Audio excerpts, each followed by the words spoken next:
It began as one of the most heartbreaking episodes ever written for Little House on the Prairie. A beloved family show, known for its warmth, love and lessons, suddenly took a shocking turn into darkness. Audiences saw Laura and Almanzo Wilder face sickness, tragedy and despair like never before. What viewers didn't know was that behind the scenes, something far more dramatic was happening. Because that episode, Days of Sunshine, Days of Shadow, wasn't just another story, it was a test. A secret experiment designed by Michael Landon himself to determine the future of the entire show. And for the cast, it was do or die. If Dean Butler and Melissa Gilbert failed to carry the story, Little House on the Prairie would be gone forever. For nearly a decade, Little House on the Prairie had been one of America's most cherished shows. Families gathered around the TV to watch stories of faith, love and survival unfold on the frontier. But by the early 1980s, something had changed. Michael Landon, the show's creator, producer and star, had grown weary. He'd spent years as Charles Ingalls, the guiding father of Walnut Grove, pouring his heart into every episode. But now, at age 45, he was ready to step away from the camera and focus on other creative work. His absence, however, left one terrifying question. Could Little House survive without him? Network executives weren't sure. Even the producers hesitated. Without Michael's presence, they feared the show would lose its emotional center. Viewers didn't just love the stories, they loved him, his warmth, his charisma, his moral compass. Removing that meant risking everything. So Michael devised a plan, a bold and almost cruel experiment that would push his young co-stars to their limits. He decided to throw Dean Butler and Melissa Gilbert into the most intense, emotionally draining storyline the series had ever attempted. If they could hold the audience's attention through heartbreak and loss, maybe Little House had a future. If not, it would quietly fade into TV history. Dean Butler, who played Almanzo Wilder, had no idea what was coming. Neither did Melissa Gilbert, whose portrayal of Laura Ingalls had already made her one of the most recognizable faces on television. When they received the script for Days of Sunshine, Days of Shadow, they were stunned. It wasn't the usual warm-hearted family drama. It was raw, painful, almost tragic.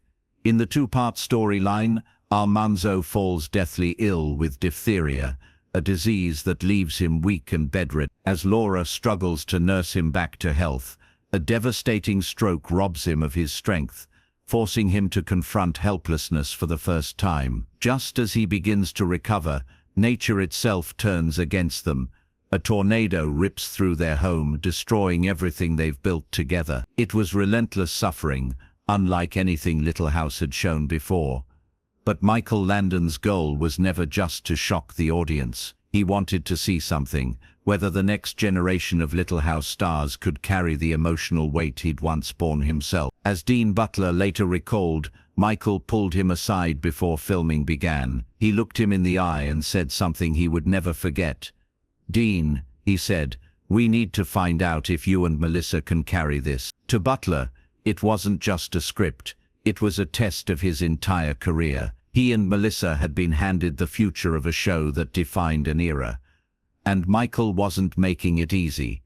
He deliberately packed the episodes with every possible tragedy, sickness, storms, despair. In his own words, he threw every calamity he could at them. The set itself became a crucible. Every day of filming demanded heavy emotion, tears, screams, long silences. Dean had to portray paralysis, frustration, and loss with authenticity that could move millions. Melissa, only in her late teens, had to convey mature anguish, the pain of a young wife watching her husband's strength slip away. Behind the cameras, Michael Landon watched quietly, rarely offering praise. He wanted to see what they would do when pushed beyond comfort. And though the pressure was immense, something extraordinary began to happen. Melissa and Dean rose to the challenge. On screen, their chemistry deepened. The pain felt real because, in many ways, it was. Melissa later admitted those scenes broke her emotionally. "I cried for real," she said. "It felt like losing everything." Dean Butler mirrored that intensity with quiet vulnerability. He transformed Almanzo from a charming young husband into a man haunted by failure, a portrayal so convincing that viewers would later say they forgot they were watching a TV show. When the cameras stopped rolling, the set was often silent. Crew members wiped away tears. Even Landon, who prided himself on emotional control, was seen turning away more than once to collect himself. And when the episodes finally aired in February 1982, the response was beyond anything anyone expected. Audiences were shocked. Letters poured into NBC. Fans called it the most heartbreaking and powerful story in the show's history. Ratings skyrocketed, ranking the two-part episode among the top programs of the week. As depressing as it was, it worked. Michael Landon's gamble had paid off. But behind that success was a bittersweet truth. Michael had proven that Dean Butler and Melissa Gilbert could carry Little House on the Prairie without him. But it also confirmed something else. His time in front of the camera was truly over. For Michael, it was both victory and farewell. He had nurtured the cast, written the scripts, and shaped the series into something legendary. Now watching his protégés thrive without him was both fulfilling and painful. Producer Kent McRae later revealed that Landon had already made up his mind to step back after season. The experiment had merely been confirmation. We needed to know if audiences would stay invested, McRae said. And they did. The show continued for another season, now centered around Laura and Almanzo as the heart of Walnut Grove. It was a new era, built on the foundation of that painful two-part story. What makes this chapter even more remarkable is how it mirrored real life. In history, the real Almanzo Wilder truly did contract diphtheria, a devastating illness that left him with lifelong health problems. Laura Ingalls Wilder wrote about the hardship they faced in her memoirs, describing months of struggle and despair. Their home was struck by disaster, their crops destroyed, and yet they endured. That resilience, the quiet strength of ordinary people facing extraordinary pain, became the emotional core of the show. Michael Landon wasn't just telling fiction.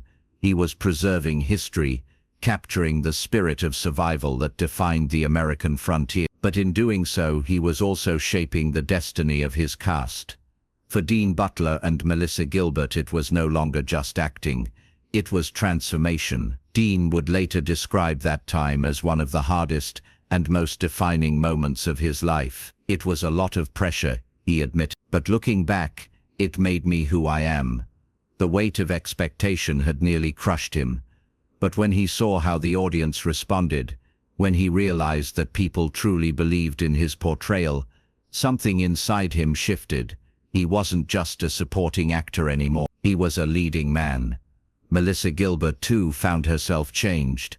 She'd grown up on Little House, starting as a wide-eyed child playing Laura Ingalls. Now suddenly, she was carrying the show as an adult, portraying love, loss, and strength, with maturity beyond her years. It was the role that marked her evolution from child star to serious actress. Yet even amid the triumph, both actors sensed something fading, the family atmosphere that had made Little House so special. Without Michael Landon on screen, the set felt different. He was still directing and writing, but his absence in the story left a void.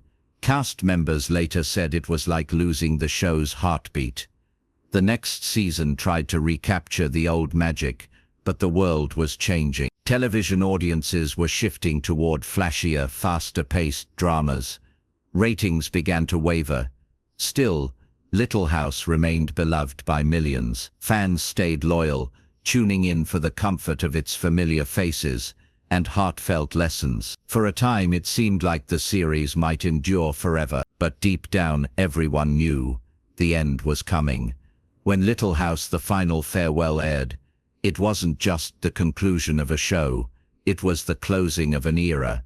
The Prairie, once filled with laughter and life, fell silent. Yet the legacy of that 1982 storyline, the so-called darkest episode, would live on, because that was the moment Little House on the Prairie proved it was more than one man's vision. It was a story of endurance, of passing the torch. Years later, fans would look back and see Days of Sunshine, Days of Shadow differently. They'd see not just tragedy, but transition, the episode that saved a show by nearly breaking it. In interviews, Dean Butler still speaks with awe about that time. It was an emotional marathon, he said. We didn't know it then, but we were making television history, and perhaps Michael Landon knew that all along. Perhaps he understood that true storytelling, the kind that endures, is born out of struggle. He wanted to see if the next generation could hold the flame. And when they did, he quietly stepped back, his mission complete. In hindsight, the story of Little House on the Prairie is more than just television nostalgia. It's a story about faith, not just religious faith, but faith in people, in art, and in the power of perseverance. Michael Landon built something that outlived him. Dean Butler and Melissa Gilbert carried it forward, proving that love and courage could survive even the darkest storm. And perhaps that's why the show still resonates today. It wasn't just entertainment, it was hope. Decades later, the legacy of Little House on the Prairie continues to grow. It airs on networks across America, streamed by new generations discovering it for the first time. Parents who once watched it as children now share it with their own families. The stories still move people because they come from something real. When fans revisit Days of Sunshine, Days of Shadow, they see it not as just another dramatic episode, but as a symbol of resilience, of change, and of what it means to fight for something you love. In the end, Michael Landon's gamble worked. His cast didn't just carry the show, they carried his dream. Melissa Gilbert became one of the most beloved actresses of her generation. Dean Butler found respect and recognition beyond the Prairie, and Little House on the Prairie cemented itself as one of the most timeless dramas ever created, all because of one daring idea: to turn suffering into strength, both on screen and off. They say storms either destroy you or define you. For Little House on the Prairie, that storm did both. It broke the old world, but gave birth to a new one where love, loss, and resilience would forever remind audiences what truly matters. And in that sense, Michael Landon didn't just test his actors. He tested faith itself, and proved that even in the darkest shadow, there can still be sunshine. They didn't just act through hardship, they lived it. And through that pain, they created something unforgettable. What part of their story shocked you the most? Let us know in the comments below. And if you thought this story was powerful, wait until you see what really happened behind Michael Landon's final days. The heartbreak, the strength, and the legacy that still inspires millions today.